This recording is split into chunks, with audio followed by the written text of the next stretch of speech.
Buenos días, Alegría. Buenos días, Flor. Buenos días a los radioescuchas que nos sintonizan en las frecuencias de Telemetro Radio. Nos ven por streaming a través de Metcon Go, en las pantallas de RPC Televisión, Canal 4 en señal de televisión abierta y en las plataformas de YouTube de Cuarto Poder. Bienvenidos a la emisión del día de hoy, lunes 20 de junio del año 2022. Hoy, Flor, hace 42 años, Roberto Mano de Piedra Durán se coronó como campeón mundial welter al vencer al que en ese momento era el fenómeno en el boxeo norteamericano, Sugar Ray Leonard. Así que un saludo de conmemoración de esos 42 años de ese épico ¿Ya pagó triunfo. el préstamo de la casa? ¿Ya lo pagó? No sé, yo estoy hablando del tema de boxeo.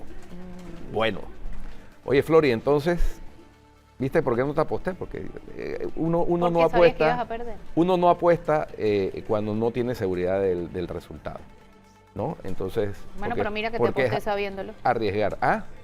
Te aposté y te dije que iba a ganar Petro. Bueno, por eso yo no te aposté, porque yo no tenía seguridad de ese resultado. Podía ganar cualquiera, ¿no? Podía ganar cualquiera. Las elecciones la pegaron, no una, todas las encuestas casi la pegaron con el resultado de ayer.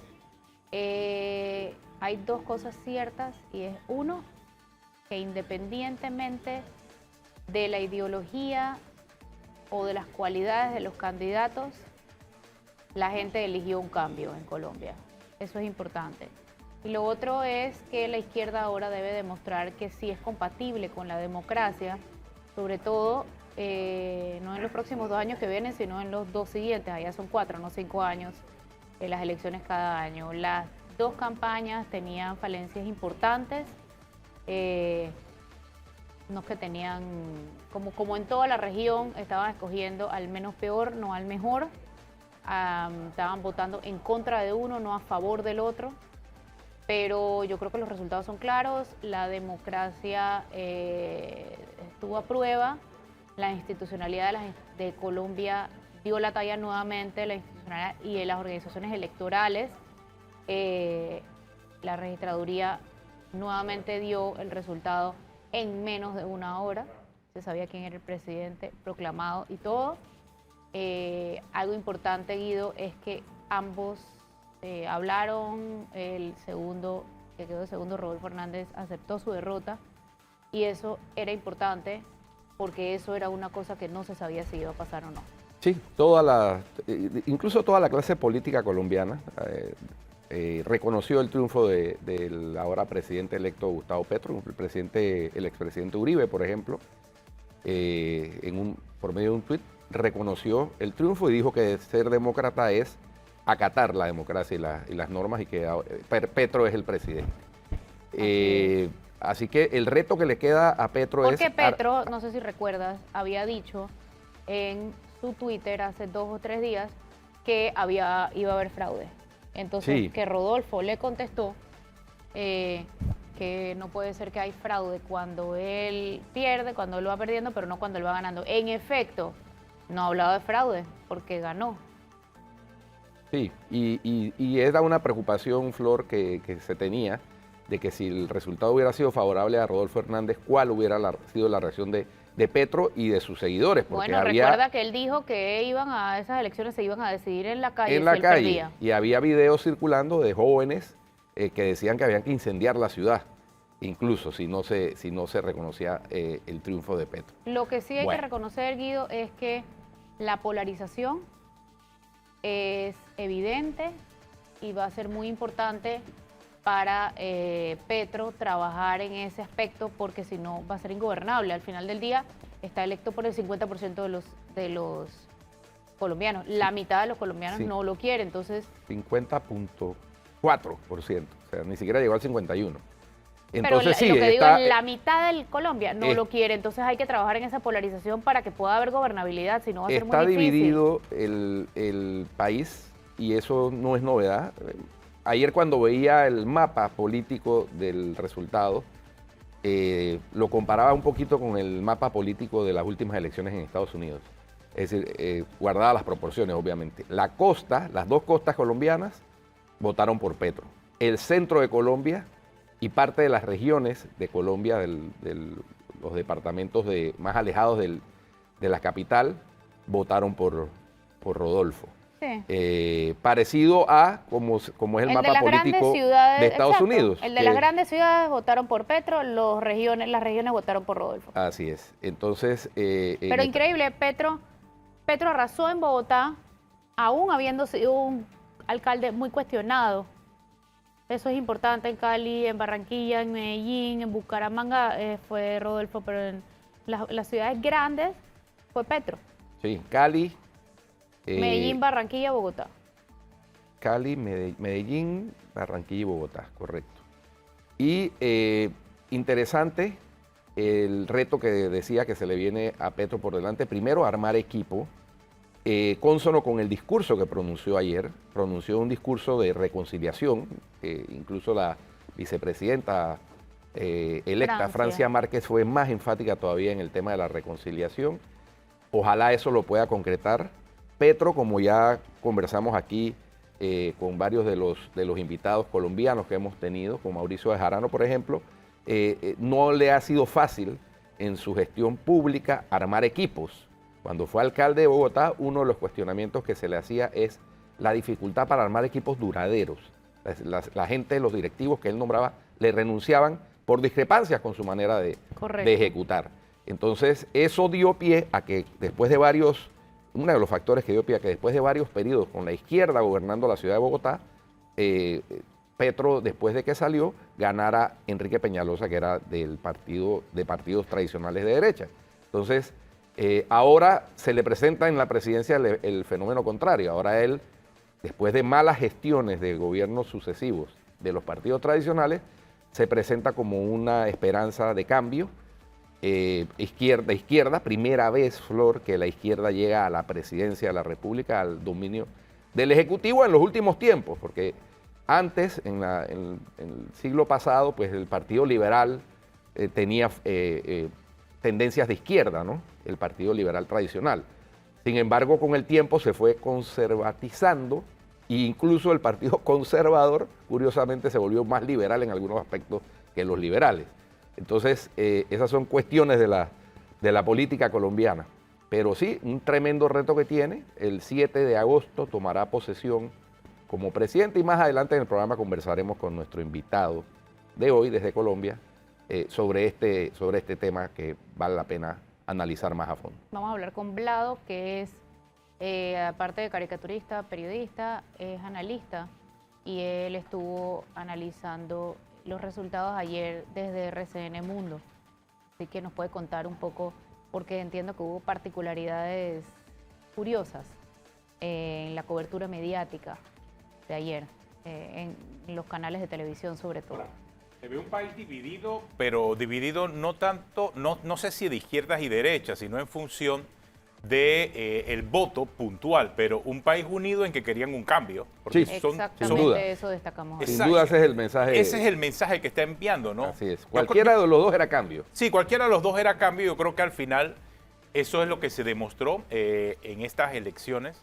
En el caso de Petro, su vicepresidenta también jugó un rol clave, importante en las definiciones. Cuando ves el mapa político y de los resultados, esa costa colombiana, porque esa ella costa negra, jaló el jaló voto ese voto. afro. Sí, sí, esa costa afrocolombiana está bien claramente los jóvenes demarcada. Votaron más con Petro, ahora, por ejemplo. El de las mujeres, el voto no estaba definido. Más allá del resultado, vale la pena destacar también que Petro tenía mayor estructura organizativa, digámoslo así, que Rodolfo Hernández. Rodolfo Hernández sí es un outsider. No tiene ni siquiera proyectos. Sí, Rodolfo Hernández es un outsider. Ese sí es un outsider total, de ningún partido, de nada. Petro ha estado en el establishment durante los últimos 30 años. Lo acompañaron en su campaña varios que han estado en ese establishment. De hecho, ayer me mandaron de Barranquilla una celebración en la casa de los Char, o sea, una familia tradicional política de Barranquilla celebrando el triunfo de Petro. ¿Se acuerdan que aquí lo discutimos, no? Entonces, que al final el establishment definía o sí, iba a definir el resultado de estas elecciones. Así fue. Y vimos al final un Petro mucho más cerca del establishment que un Hernández.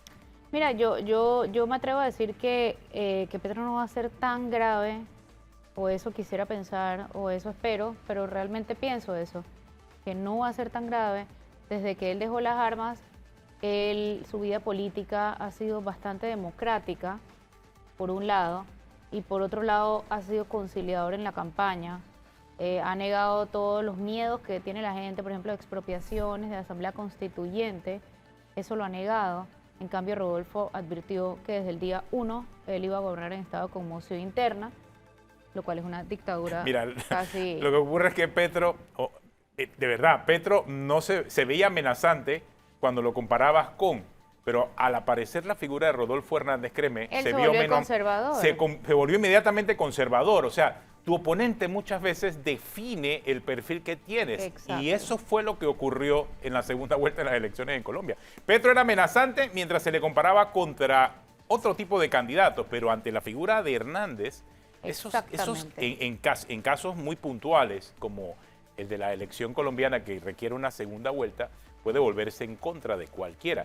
Y quizás también te hace pensar que países como el nuestro requieren una segunda vuelta para definir claramente por quién estaría dispuesto a votar la gente y no necesariamente tirar todas las cartas en una única vuelta. No sé, yo quedé pensando eso después de las elecciones colombianas, Guido. Sí. Y destacable también la altísima participación. La gente dirá, oh, pues en Panamá la gente participa más. Sí, pero esto es histórico. Pero en Colombia, No, pero es histórico. la gente simplemente la abstención suele ser mucho más grande. Fue menos abstención en la segunda vuelta que en la primera. Creo que en la primera fue 44%, en esta ocasión fue 42% la abstención. Y el voto en blanco no fue tan grande como se esperaba. Más bien, la mayor participación se canalizó mayoritariamente hacia Gustavo Petro y por eso el resultado. Así es. Bueno, nosotros vamos a un cambio y ya volvemos con nuestro invitado que ya tenemos en línea. No se vayan.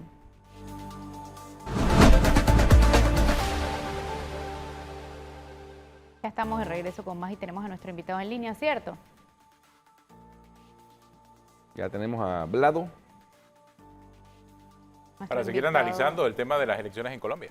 Sí, con uno de los analistas de RCN Mundo, Vladimir Flores, que además es caricaturista. Conocido como Vlado, como caricaturista, ¿no? Así es. Estaba, de hecho, mandando una caricatura a Deutsche Welle, pero no la han publicado allá, así que no la podemos publicar todavía nosotros acá. Pero es la división de un país, ¿no? Así que tenemos a Vlado en línea. Vlado, bienvenido. ¿Qué tal? Mucho gusto. Gracias por la invitación y por seguir tan de cerca tú con tanto juicio la actualidad colombiana. ¿Cuál es la ganancia para Colombia del triunfo de Petro y no de Rodolfo? Bueno, hay que empezar por decir que el señor Hernández, bueno, antes de eso voy a decir, a mí no me gustaba ninguno de los dos candidatos, yo no voté por ninguna de las dos opciones. Quiero dejar esto sentado de entrada. Dicho esto, hay que decir que el hecho de que en Colombia haya un presidente que fue un guerrillero y que fue elegido popularmente es un logro de la democracia colombiana. Es una invitación a la gente alzada en armas para que vea que sí se puede acceder al poder por medio de los votos y no de las balas. Y eso me parece positivo, que tengamos esa misma visión que tuvo la sociedad en un país como Uruguay, por ejemplo, donde también un antiguo guerrillero llegó al poder, no convirtió a Uruguay en Venezuela, no se eternizó en el poder, etcétera, etcétera. Todos esos temores y esas preocupaciones y esos prejuicios que hemos visto a lo largo de esta campaña, no solamente en Colombia, sino en otros países, en Chile, en Perú, etcétera, etcétera.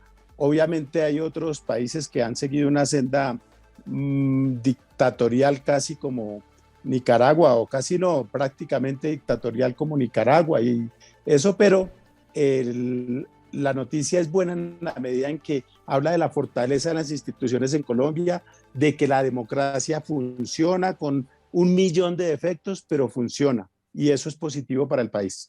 Mira, justamente ayer en la revista Semana sacaron una entrevista con James Robinson, que es el autor del bestseller ¿Por qué fracasan las naciones? Y se le preguntó que si él pensaba que con Petro se podría venezolanizar Colombia. Y él contestaba que no, yo quisiera saber, pero tú leíste esa nota, ¿qué te parece? ¿Coincides con que no se volvería Venezuela, Colombia con el triunfo de Petro o la permanencia de Petro en el poder?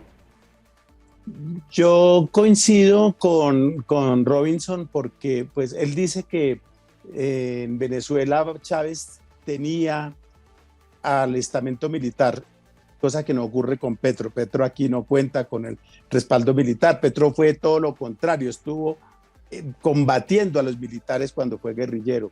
Entonces eso ya genera una diferencia bastante marcada. Pero aparte de lo que dice Robinson, en lo cual tiene toda la razón, cuando además agregaba que en Colombia se podría dar con Petro, esto lo dijo antes de las elecciones, se podría dar con Petro un gobierno muy a la colombiana, con ingredientes muy propios del país y que lo haría distintísimo de lo que pasó en Brasil o de lo que ha pasado en otros países de Sudamérica. Y yo creo que tiene razón, pero a eso hay que agregarle otros factores. Y es que la clase política, la clase empresarial, la dirigencia colombiana es muy distinta de la dirigencia que había en Venezuela cuando Chávez llegó al poder en 1998. Entonces, yo creo que eso marca unas diferencias muy grandes. La economía también es muy distinta a la economía colombiana de la economía venezolana. Y si a todo esto le agregamos el mundo interconectado en el que vivimos, con redes sociales, con conocimiento de los hechos al instante, sin contar las fake news y la desinformación que se maneja, etcétera, etcétera, esto hace que el ambiente sea muy, muy, muy distinto. Recordemos que Correa trató de hacer algo parecido, pero finalmente la democracia ecuatoriana lo sacó del poder y eso pues no es tan fácil. Entonces, y eso que Correa tenía un Congreso muy a su favor. Petro no tiene aquí el Congreso, no tiene los medios tampoco. No tiene, exacto, no tiene a los medios, no tiene al clero, que la iglesia todavía juega aquí un papel importante, no tiene la opinión pública, tiene una fracción de la opinión pública, pero no tiene las mayorías que se requerirían para que se entronizaran en el poder. Y además hay otra cosa, y es que mucha gente acá en Colombia teme que Petro llegue a tratar de hacer lo que hizo Uribe, ¿no? Les da miedo, a los uribistas les daba miedo que Petro hiciera lo que hizo Uribe. Uribe cambió la Constitución. No solo eso, sino que cambió la Constitución para quedarse una vez, quiso hacerlo para quedarse dos veces. Además, la gente dice, pero es que Uribe es un demócrata. Pues ese demócrata mandaba a espiar ilegalmente las comunicaciones telefónicas de los magistrados, los políticos de la oposición. Ese demócrata puso al ejército al servicio de su causa política a tal punto que terminó involucrado en asesinatos de miles de civiles inocentes a los que presentaban como víctimas como si fueran guerrilleros. Y además tuvo una relación estrecha con el paramilitarismo a tal punto que en un momento dado el 35% del Congreso de Colombia estaba en manos de representantes de los paramilitares. Entonces, ese temor que tienen los uribistas de que Petro acabe con la institucionalidad probablemente es fundado en la medida en que ellos lo vivieron, lo promovieron, lo aceptaron y callaron. Lado, si bien la elección muestra en apariencia, digo yo, un país dividido por la mitad, ¿verdad? Lo cierto es que el perdedor en las elecciones, Rodolfo Hernández, no solo reconoció el triunfo, sino que le manifestó a Gustavo Petro que lo apoyaría. Eso marca una diferencia en esa división que en apariencia, repito, parece que fuera mitad y mitad. Sin embargo, todo indica que la oposición al gobierno de Gustavo Petro será precisamente por parte del uribismo, no del rodolfismo, si es que existe el rodolfismo. Aquí esto va a ser una cosa muy interesante porque si en el liderazgo del expresidente Uribe, ayer terminó una era en Colombia y es el uribismo tal y como lo conocíamos, terminó ayer. Tuvimos 5 mandatos presidenciales en que la sombra directa o indirectamente 20. Ah, sí, Desde, y quita los desde el dos- 4 de Santos, los últimos 4 de Santos, 16.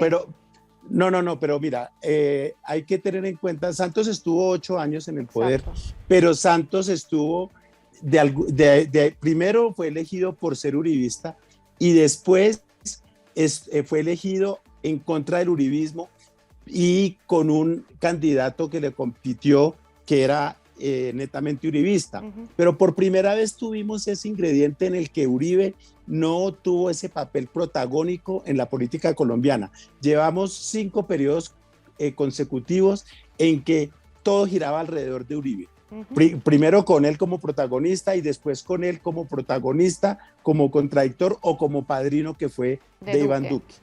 Entonces, Uribe y el uribismo se convirtieron en el principal fardo que tuvo que cargar cualquier candidato que quisiera meterse que quisiera llegar a la presidencia. Entonces, se acabó esa influencia de Uribe. ¿Y qué pasa? La oposición quedó dispersa y en este momento vamos a ver a partir de ahora una disputa por ganarse el liderazgo de la oposición. Ayer la senadora uribista María Fernanda Cabal ya dio un primer discurso diciendo que ella va a oponerse y a fiscalizar, etcétera, etcétera, y a salvar la democracia y no sé qué más cosas, ¿no? Saliendo de primera en ese partidor que va a ser la lucha por la oposición. Pero tengamos en cuenta que hay esta otra senadora que se llama Paloma Valencia, hay un personaje que está emergiendo de la derecha que se llama Enrique Gómez Martínez, sobrino de Álvaro Gómez Hurtado, que fue candidato 3 veces a la presidencia y nunca ganó, un hombre que fue muy querido por unos sectores del país, que era un demócrata de derecha, pero un demócrata comprometido y muy de avanzada en muchos temas. Entonces va a haber primero esa intestina, esa pelea intestina, esa guerra ahí entre ellos, para después vamos a ver cómo van a llegar al Congreso. Y en el Congreso, pues Petro no tiene las mayorías, va a tener que llegar a negociar, a abrir puertas, a tender puentes. Ayer lo dijo en el discurso de Victoria, dijo, voy a recibir aquí a todos los que votaron por Rodolfo, a todos los de la oposición, no van a tener persecución judicial ni política, las puertas de la casa presidencial van a estar abiertas para todo el mundo. Vlado, y eso, pues yo creo que es en base justamente a eso que dices, ¿cuáles son los miedos fundados y cuáles son los miedos infundados de Petro? Hacia Petro. Yo creo que, a ver, yo lo que veo más preocupante es que hay muchas promesas que se hacen al fragor de una campaña y que no se pueden cumplir por temas fiscales, presupuestarios, económicos, ¿no? Entonces, pues el tema de la renovación energética no se puede hacer de golpe, como él decía, que va a parar todos los nuevos proyectos, no los actuales, los que están en desarrollo, sino los nuevos proyectos de exploración petrolera y de trabajo con el tema del carbón. Pero cuando uno ve que en Europa, a raíz de los precios elevados de los combustibles, están pensando en reactivar minas de carbón que estaban inactivas y otros recursos de energía que se suponía que ya no iban a tocar, inclusive la energía atómica. Entonces, ahí eso ya Petro ya tiene que empezar a echar para atrás. Es infundado, yo creo que ese temor de la venezolanización, por las razones que expliqué al comienzo. Él ha dicho también, por otra parte, que no piensa reformar la Constitución para quedarse en el poder, que no piensa expropiar, que va a respetar la propiedad privada, en fin. Y hay digamos, una señal de tranquilidad en la medida en que mucha gente aterrizada, sensata, se incorporó en las últimas semanas a la campaña de Petro, como el exministro Alejandro Gaviria, como el exministro de Hacienda Rudolf Gómez, que fue el padre de la apertura económica de los 90 aquí en Colombia. Que suena como el posible ministro de Economía, de hecho. Podría ser ministro de Economía, ministro de Hacienda. Entonces, aquí hay una serie de prejuicios y de temores. Yo tengo por política en mi vida personal y en la vida pública y profesional no preocuparme con anticipación y no enojarme con retroactividad, porque eso no conduce a nada. Muy buena. Tenemos que Buena seguir filosofía para esa. adelante. Sí, yo creo que es muy útil. Yo creo que, y Me yo les enredaste, decía, ahí no sé si habló, ahí no sé si habló hablado Aleida.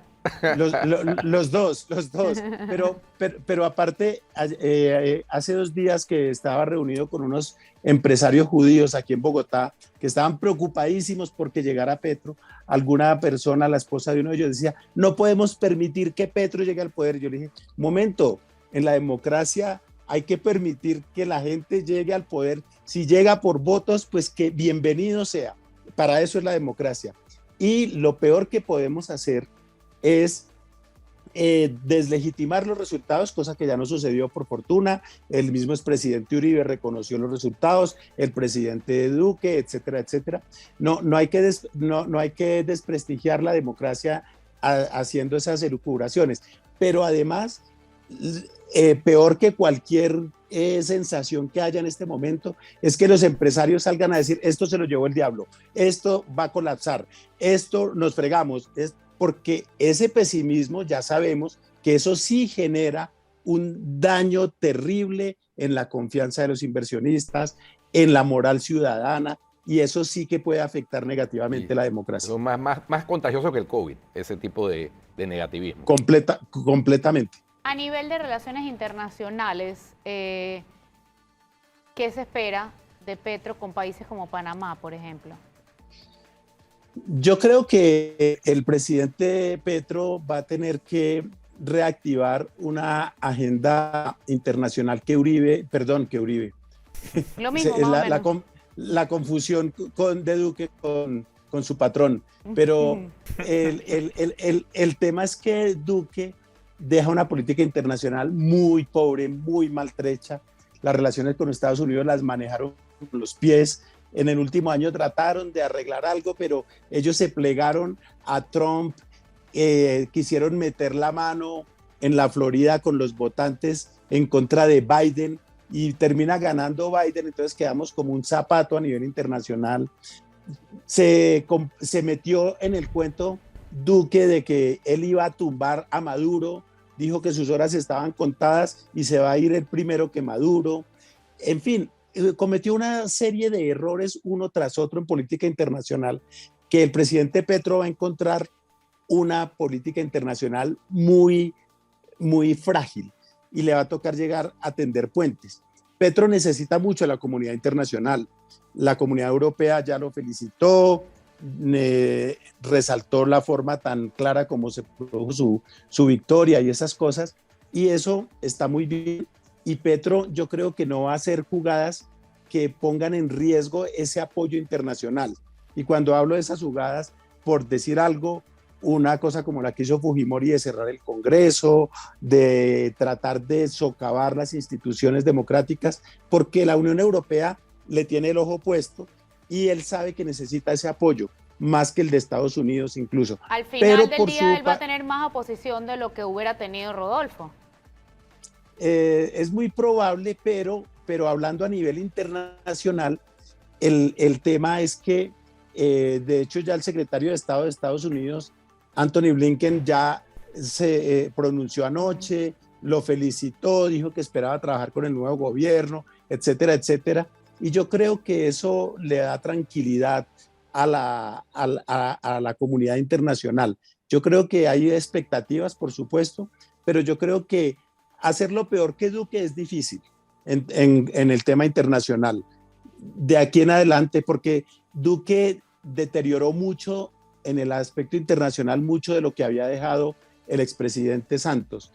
Ahora le toca a Petro llegar a arreglar parte del desastre que deja Duque, no solo en lo internacional, sino en muchos frentes, sobre todo, por ejemplo, en el diálogo ciudadano, que Duque decepcionó a mucha gente, sobre todo a los jóvenes, siendo un presidente joven, y decepcionó mucho a los jóvenes en su paso por el gobierno. Por eso es que los jóvenes votaron más por Petro en esta vuelta. Lo otro es la deuda histórica, que hace 70 años no se tenía una deuda tan alta. Eso es lo que deja Duque.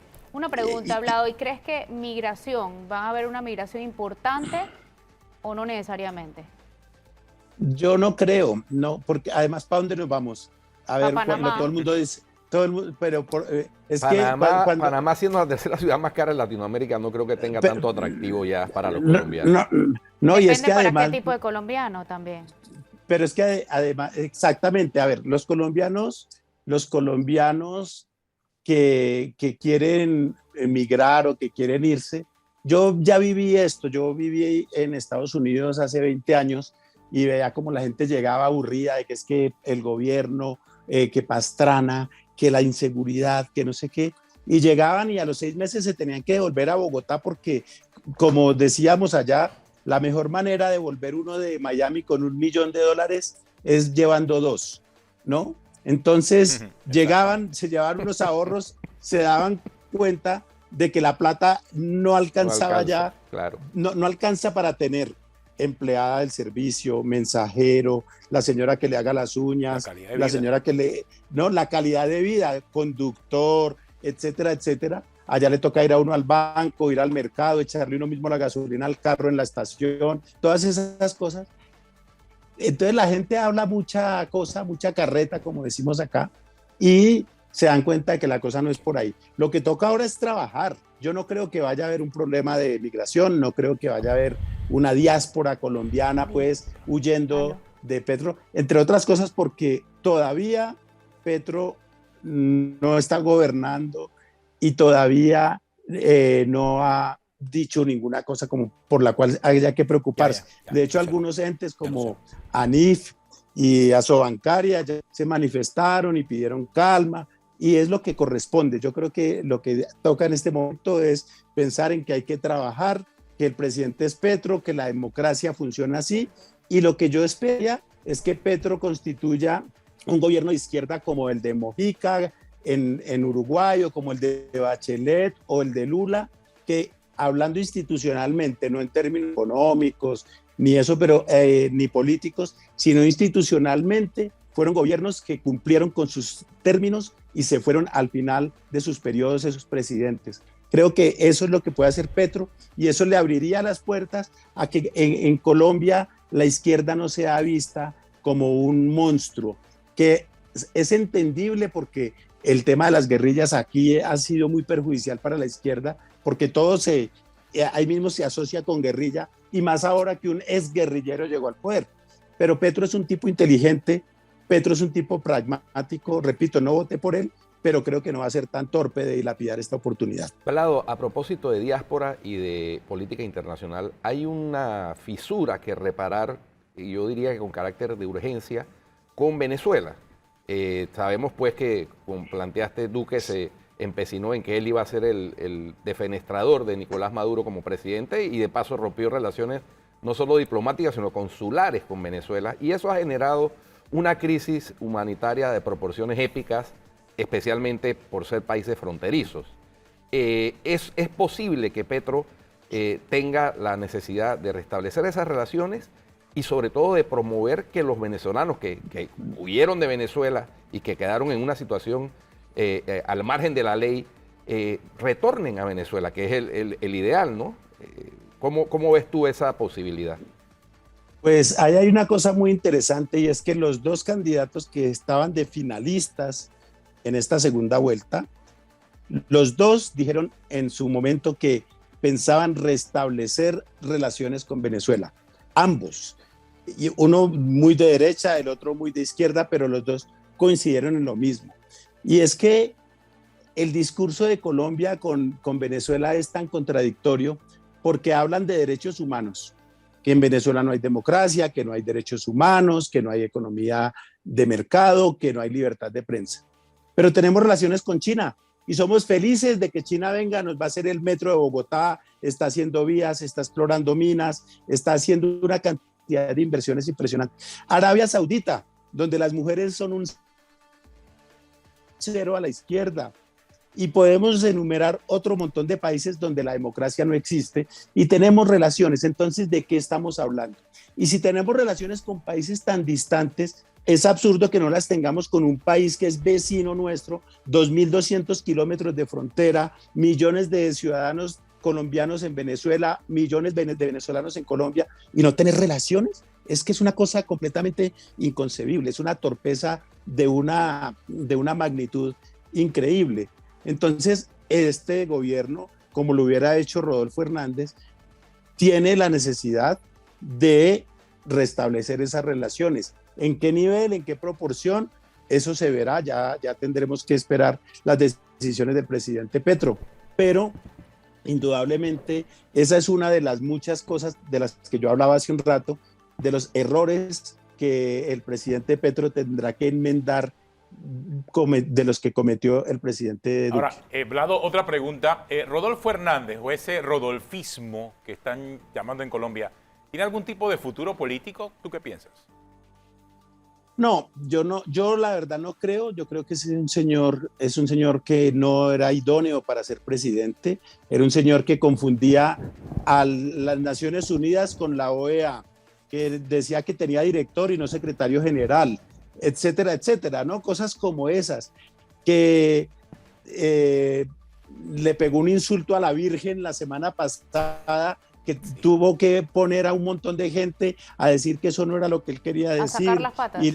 Y la juntó con prostitutas, una cantidad de cosas que inimaginables. Ayer mismo, ayer le dio un bofetón, un empujón a una periodista. No, es un señor que de verdad no tenía los pergaminos que se necesitan para ser presidente de un país tan complicado, tan enredado como lo es Colombia. Entonces yo creo que no valía la pena tenerlo ni siquiera como candidato, pero bueno, llegó muy lejos por el antipetrismo, pero era lógico que no iba a ganar. Aquí estábamos haciendo un seguimiento en un tracking diario, desde la primera vuelta hasta 2 semanas después, o sea, hasta hace una semana, durante 2 semanas, él no hizo sino bajar.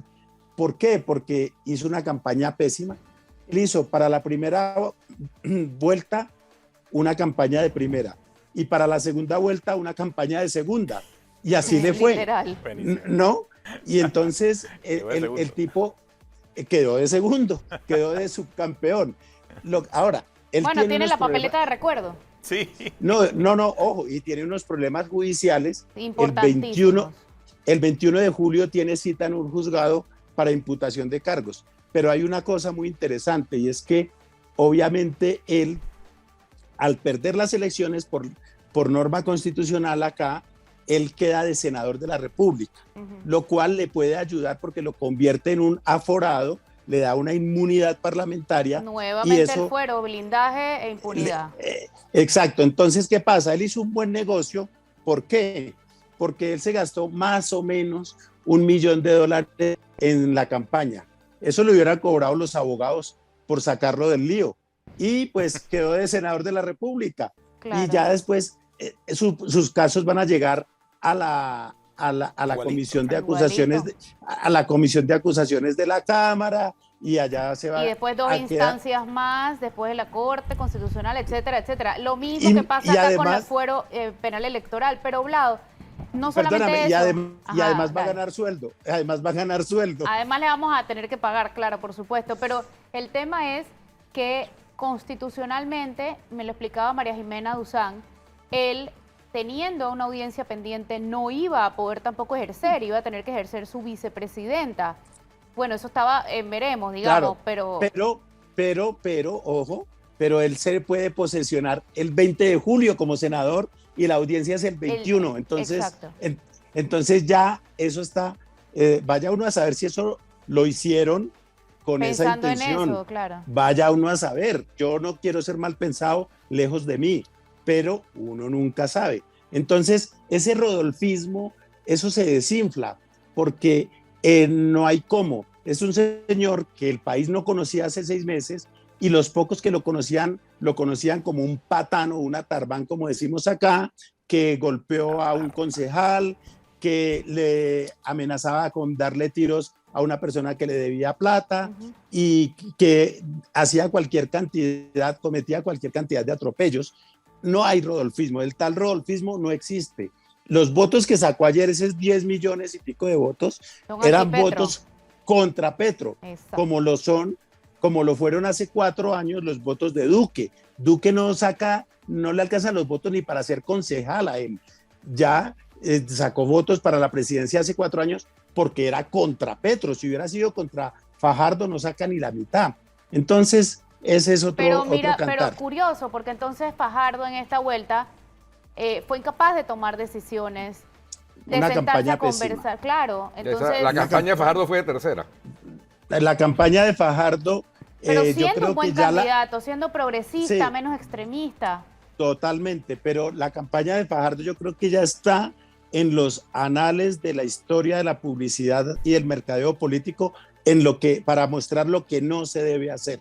Una campaña donde todos se daban contra todos y después llegó Ingrid Betancourt a terminar de arreglarla y pasó lo que pasó.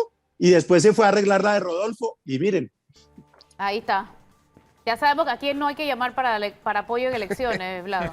Y la lista de consultores de Fajardo Sí. también. Bueno, yo la verdad es que tuve ilusiones con Fajardo, yo voté por Fajardo la primera vuelta, pensamos que íbamos a sacar un mejor resultado, pero no resultó porque la campaña sí Bueno, fue pero una el campaña plan atroz. el plan de gobierno de Fajardo tenía bastantes similitudes con la de Petro, a diferencia claro. de la de Rodolfo, que no había plan.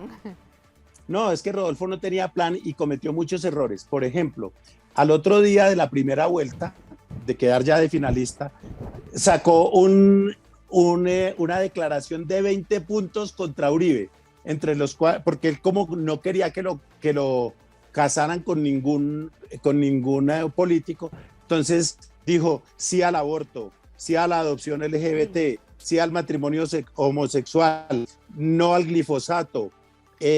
Bueno, una cantidad de cosas contra las que el uribismo se ha pronunciado y es decir, rompió unos lazos ahí que por más que la gente detestara a Petro, había gente que diría, uy, ¿cómo así? No, yo no voy a apoyar el aborto, yo no voy a apoyar las uniones homosexuales, yo no voy a apoyar esto, aquello, lo uno, ¿cómo así que no vamos a usar glifosato? No, eso yo creo que le restó puntos. El tema de la semana pasada.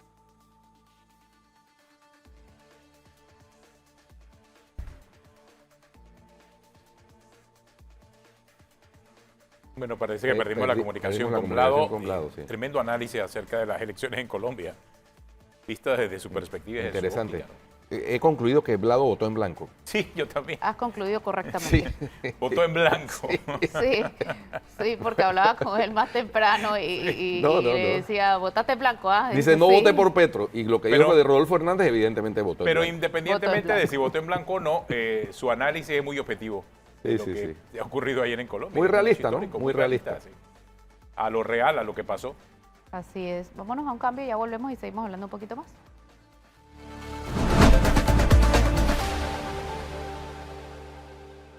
Ya estamos de regreso con más y tenemos a nuestro invitado que se acababa de ir y acaba de volver. Nosotros tenemos que ir, pero nos acaba de hacer un análisis súper interesante, Vlado. Gracias. Esperamos que vuelvas pronto a Cuarto Poder. Siempre bienvenido. Esta es tu casa. Muchísimas gracias, Flor, y a los otros colegas y por supuesto a la audiencia. Gracias y por aquí siempre a disposición de ustedes. Cuenten con este corresponsal ocasional. Listo. Excelente. Gracias, de lujo. Vlado, gracias. De lujo, Cuídate. de primera, corresponsal de primera. Bueno, y Un feliz día. entonces, igualmente, Gracias. seguimos. Un tremendo en corresponsal otros que tiene temas. Cuarto Poder con Vlado. Total, Wow. total. A otro nivel. Oye, Deluxe. ¿vieron el incidente en el Parque Omar con el miembro del SPI que llegó en una acción, una actitud como si fuéramos Afganistán? O sea, a quitar una bandera de un grupo de jóvenes que estaban ahí como en un picnic, aprovechando que es el mes del orgullo gay, del mes del orgullo, sí, y les secuestró la bandera multicolor y bueno, pues, increíble. ¿Y por qué? ¿Cómo por qué? No, aquí no se puede. Bueno, según el propio Parque Omar, El recuerden Parque que ese Omar es Ramás dijo que iban a despacho, ver qué hacían, que iban a tomar las... pero recuerden que ese es despacho de la primera dama. Exacto, pero no Dice dijeron que nada del era- comunicado, van a investigar. No, Ajá. y dice que era el Pride Picnic 2022. Exacto. Si el Parque Omar sabía eso, significa que ellos tenían permiso Ajá. para hacerlo. O sea, tenían... Pero además yo puedo ir a acerca de hacer eso. picnic contigo y con Guido si quiero más tarde. Mira, y ahí hay un... No, pero ahí hay un vacío, porque ¿qué ocurre? Si tú llegas con una bandera cualquiera y la pones ahí en el Parque Omar, el SPI siempre está por ahí molestando. Pero si yo ¿ves? Pero molestando, tú lo has dicho, Sí, porque ellos deberían cuidar pero- otras cosas, pero- ellos no deberían es que molestar supuestamente ciudadanos, y a el eso se SPI dedican. está allí porque es despacho de la primera dama. Pero si me pregunto, Pero no tiene funciones policiales. me aclaro. pregunto, si hay una tropa scout ahí con los banderines de las diferentes patrullas, ¿va a llegar el SPI a quitarle el banderín de las patrullas a los scouts? Estoy seguro que no. Entonces, realmente... Pero mira esa o sea, actividad, mira acá cuánta gente sí. había allí. O sea, obvio. Oye, había que varias un- banderas. Entonces, el hombre este llega en una actitud agresiva, porque hay que decirlo, y quitó Sí, la son bandera agresivos. y se la fue llevando. ¿No? La Es fue que- enrollando y se la fue llevando. Al final, ya te Hombre. digo, el SPI termina siendo un entre policía y no sé qué. Entre un agente de seguridad y policía, porque realmente la función de ellos no es policial, pero está en el Parque Omar porque tienen que cuidar supuestamente a la primera dama. Claro, y hablando de los abusos del SPI, el sábado me tocó ver... Otro más. En la cinta costera, iba caminando por la cinta costera, camino, o sea, dirección Paitilla hacia Miramar, o sea, en esa dirección. Y en la dirección contraria venía el viceministro de la presidencia, Carlos García, ahí con su Corriendo, estaba gorra de haciendo la ejercicio. bandera de Panamá caminando ahí, Ajá, claro. con otro amigo. Y entonces el tema es que detrás de él venía escoltándolo 2 SPIs en una moto. De Pero verdad. el despilfarro innecesario y la fanfarronería no son lo peor del caso. Lo peor del caso... Con el precio del combustible y vas en moto escoltando, entonces. No, además, viste, viceministro de la presidencia, o sea, si Por fuera el Dios. ministro de seguridad, yo te entiendo, oye, pero todavía. El viceministro de la presidencia que conocen en su casa y su hija, o sea, yo realmente no entiendo. Pero además, lo más grave de eso es, aparte de la parte innecesaria del despilfarro, es que los SPI venían grabando a las personas que caminaban ¿Y cerca. por qué? Porque dicen, y yo les reclamé, porque yo era una de esas personas que venía en dirección O sea, tú contraria. fuiste una de las personas grabadas. Quedaste grabada. Yo quedé grabada y yo quiero saber, y yo les dije, pero ¿y por qué tienen que grabar ciudadanos? O sea, ¿eso por qué es parte de cuidar a un funcionario que además está caminando en una vía pública? Y dice que porque eso era parte de cuidar al funcionario.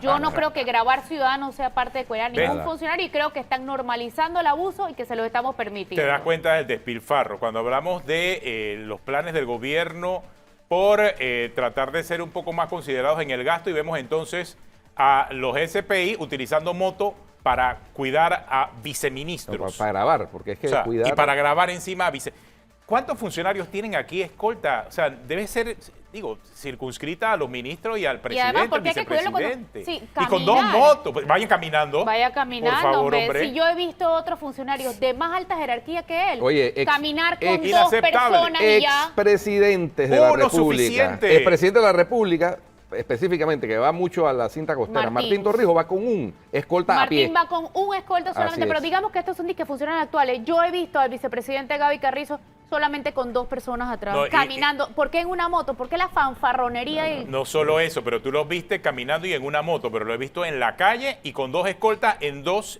¿Dos carros? 2 carros. Ah, ¿Eso hombre. qué es? Consumiendo combustible. Combustible, porque combustible. además se parquea y antes muertos que sencillos no pueden sudar, porque hay que dejar el aire Exactamente. prendido, por supuesto. Pero todo ese tipo de cosas no se controlan. Entonces queremos decir que estamos apoyando en el consumo y en el ahorro y cuando vemos estas cosas que ocurren. a Fuera de nivel orden y de lugar. Bueno, Totalmente.